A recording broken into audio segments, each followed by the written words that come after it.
राज्यात कंत्राटी पद्धतीने नोकरी भरती करण्याचा निर्णय शासनाने घेतला, मात्र याच निर्णयाला विविध स्तरातून विरोध करण्यात आला आणि त्यानंतर सरकारने हा जो पूर्ण जी.आर. आहे तो मागे घेतला। मात्र अद्यापही याची घोषणा किंवा अंमलबजावणी जी आहे ती कागदावरच आहे असं म्हणायला लागेल। याचा जी.आर. जो आहे तो रिवाइज जी.आर. जो आहे तो अद्यापही शासनाने जाहीर न केल्यामुळे आता त्यांच्यावर टीका होऊ लागली आहे। माझ्यासोबत सुजात आंबेडकर आहेत। सरकारने आधी डिसिजन घेतला, जी.आर. काढला, त्याच्यातनं सगळ्या अनेक स्तरातून या गोष्टीला विरोध झाला। तर तू स्वतः एक तरुण आहेस, कसं बघतोस याच्याकडे? हे बघा, सरकारने एक खूप काळा जी.आर. काढला होता की कॉन्ट्रॅक्टी भरती आणि इकडच्या ज्या शासकीय पोझिशन्स आहेत, ज्या सरकारी पोझिशन्स आहेत, त्या सर्व कॉन्ट्रॅक्टी भरती किंवा कॉन्ट्रॅक्ट बेसिसवरती देणं। त्याच्यावरती सगळ्या तरुणांकडनं, विद्यार्थ्यांकडनं खूप त्याला विरोध झाला। वंचित बहुजन आघाडीने देखील लातूरमध्ये, सांगलीमध्ये, परभणीमध्ये, नांदेडमध्ये, अकोल्यामध्ये आणि अजून इतर जिल्ह्यामध्ये मोठा मोर्चा काढला आणि त्या मोर्चाला खूप विद्यार्थी सामील झाले आणि त्या मोर्चाला एका अर्ध्या पातळीवरती यश पण मिळालं असं मी मानतो। कारण मुद्दा असा झाला की त्याच्यानंतर देवेंद्र फडणवीस जी जे उपमुख्यमंत्री आहेत आपल्या महाराष्ट्र राज्याचे, त्यांनी एक स्टेटमेंट दिलं की हा जी.आर. आम्ही परत घेतोय। पण ही जरा फसवेगिरी आहे असं मला वाटतं, कारण उपमुख्यमंत्र्यांचं स्टेटमेंट आल्यानंतर ही कॉन्ट्रॅक्टी भरती अजून थांबली नाही आहे। अजूनही कॉन्ट्रॅक्ट बेसिसवरती महाराष्ट्रामध्ये नोकऱ्या दिल्या जात आहेत। या मागच्या आठवड्याची घटना आहे की 3,000 पोलिसांना मुंबईमध्ये कॉन्ट्रॅक्ट बेसिसवरती जॉब दिला गेला आणि एका बाजूला उपमुख्यमंत्र्यांचं स्टेटमेंट येऊन ही कॉन्ट्रॅक्टी भरती थांबवत नाही आहे। आणि जर आपण कॉन्स्टिट्यूशनली हा मुद्दा समजून घेतला तर जोपर्यंत विधानसभेचं एक सेशन होत नाही आणि त्या सेशनमध्ये एक ऑर्डिनन्स पास केला जात नाही की कॉन्ट्रॅक्टी पद्धतीने जी भरती होती आहे ती बंद करायला पाहिजे, तोपर्यंत हे थांबणार नाही आहे। आणि ते होईपर्यंत वंचित बहुजन आघाडीचं आंदोलन मोठ्या पद्धतीने चालू राहणार आहे। आणि तुमची मागणी काय आता?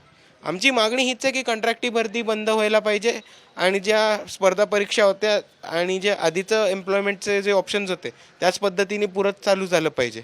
नाहीतर पुन्हा एकदा तुम्ही आंदोलन छेडणार आहात? आम्ही आंदोलन थांबवलंच नाही आहे। आम्ही आंदोलन आत्ता 2-3 आठवडे पुढचे आंदोलन नाही होणार, कारण विद्यार्थ्यांच्या परीक्षा आहेत। त्यानंतर दिवाळीच्या सुट्टीला प्रत्येकाला घरी गावी जायला आवडतंच। मग त्याच्यानंतर विद्यार्थी परत एकत्र आल्यानंतर आम्ही मोठं आंदोलन करू।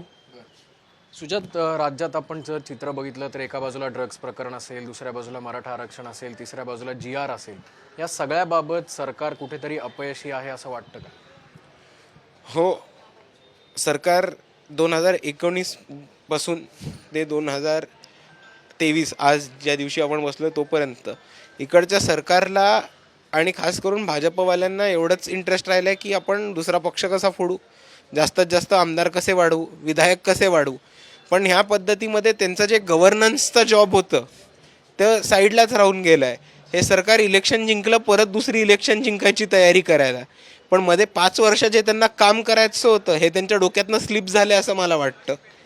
आणि त्यामुळे आपल्याला आज महाराष्ट्रामध्ये खूप वेगवेगळे मुद्दे होताना दिसत आहेत। स्पर्धा परीक्षेचे पेपर फुटतात, त्याच्यानंतर विद्यार्थ्यांमध्ये खूप मोठा असंतोष निर्माण होताना दिसतोय। विद्यार्थ्यांचे वेगवेगळे मुद्दे येत आहेत। आज शिक्षिक बेरोजगारी खूप मोठ्या पद्धतीने वाढली आहे।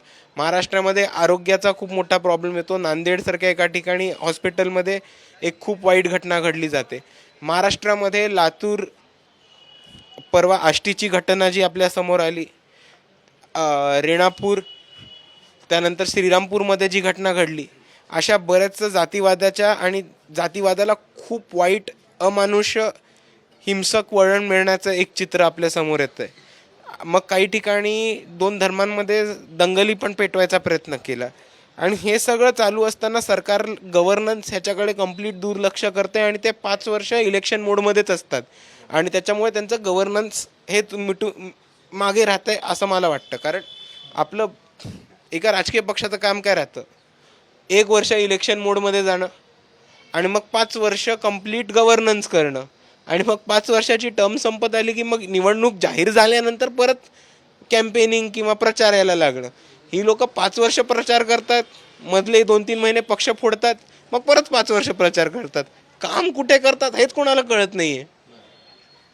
काल पंतप्रधान नरेंद्र मोदी शिर्डीला होते आणि त्याच वेळेला त्याच सभेत भर सभेत त्यांनी शरद पवारांवर टीका करत असं म्हणलेत की शरद पवार यांनी शेतकऱ्यांसाठी काहीच दिलेलं नाही आहे.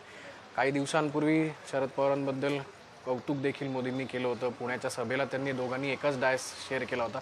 या इक्वेशनकडे तू कसं बघतोस?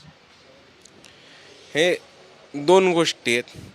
सर्वात पहिले मोदी नेहमीच फिरती भूमिका पंतप्रधान मोदी नेहमीच फिरती भूमिका घेत राहतात आणि ते क्लिअर नसतात आणि त्यांच्या सोयीनी राज्यात किंवा म्हणजे एका राज्यात वेगळी दुसऱ्या राज्यात वेगळी आणि बदलती परिस्थिती बघताना वेगळी, हे अशी त्यांची भूमिका बदलताना आपल्याला नेहमी दिसते. दुसऱ्या बाजूला आपल्याला एक प्रश्न कळत नाही की नेमकी NCP आणि BJPचं नातं काय आहे. हा एक प्रश्न आज महाराष्ट्राच्या जनतेला समोर आला आहे.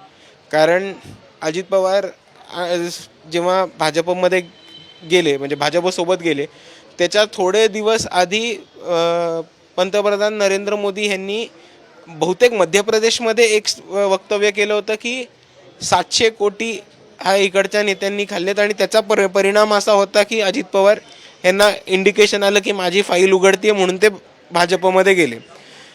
तर त्याच्यानंतर अजित पवार भाजपमध्ये गेल्यानंतर नरेंद्र मोदींनी तो विषय अख्खा बंद करून टाकला आहे. तर तो डायरेक्ट त्यांनी स्टेजवरती येऊन धमकी दिली आहे का धमकी नसेल दिली तर महाराष्ट्राच्या एका ज्येष्ठ नेत्याची आणि जर 700 कोटीचा त्यांच्याकडे पुरावा नसेल म्हणजे जर पुरावा असेल तर तो लोकांसमोर प्रस्तुत करावा आणि जर पुरावा नसेल तर त्यांनी शरद पवार यांची माफी मागितली पाहिजे महाराष्ट्राच्या एका ज्येष्ठ नेत्याची अपमान केल्याबद्दल. पण ह्या सगळ्यामधनं जनतेसमोर एक प्रश्न पडतोय की BJP आणि NCPचं नक्की नातं काय? शेवटचा प्रश्न सुजात, सध्याचं राजकारण बघितलंस तर मराठा आरक्षणावरनं सगळीकडे मुद्दा तापताना दिसतोय आणि अक्षरशः मंत्रिमंडळात जे मंत्री आहेत त्यांना गावबंदी करण्यात येते. एक जवळचं उदाहरण बघायला गेलं तर पुणे जिल्ह्यातच बारामतीमध्ये उपमुख्यमंत्री अजित पवारांनाच त्यांच्या बालेकिल्ल्यात येऊ नका असा विरोध होतोय. पुन्हा एकदा सरकार या मराठा आरक्षणासंदर्भात प्रश्न मार्गी लावेल का नाही असं वाटतं? हे सरकारवरती विश्वास नसला तरी आमचा जरांगे पाटील साहेबांवरती पूर्ण विश्वास आहे. त्यांनी एक आंदोलन उभं केलं आहे, त्यांना आम्ही पाठिंबा देतोय, त्यांच्या आंदोलनाला पाठिंबा देतोय, त्यांच्या मागण्याला पाठिंबा देतोय आणि त्याच्या आंदोलनाला यश येईल हे अशी आम्ही अपेक्षा ठेवतो. कॅमेरामन किरण काजेचा अक्षय बडवे, साम TV न्यूज, पुणे. देश विदेशातील प्रत्येक घडामोडींचे लाईव्ह अपडेट मिळवण्यासाठी आता साम टीव्हीच्या सर्व सोशल मीडिया प्लॅटफॉर्मला लाईक, फॉलो आणि सबस्क्राईब करा. तसंच सर्व नोटिफिकेशनसाठी बेल आयकॉन प्रेस करायला विसरू नका.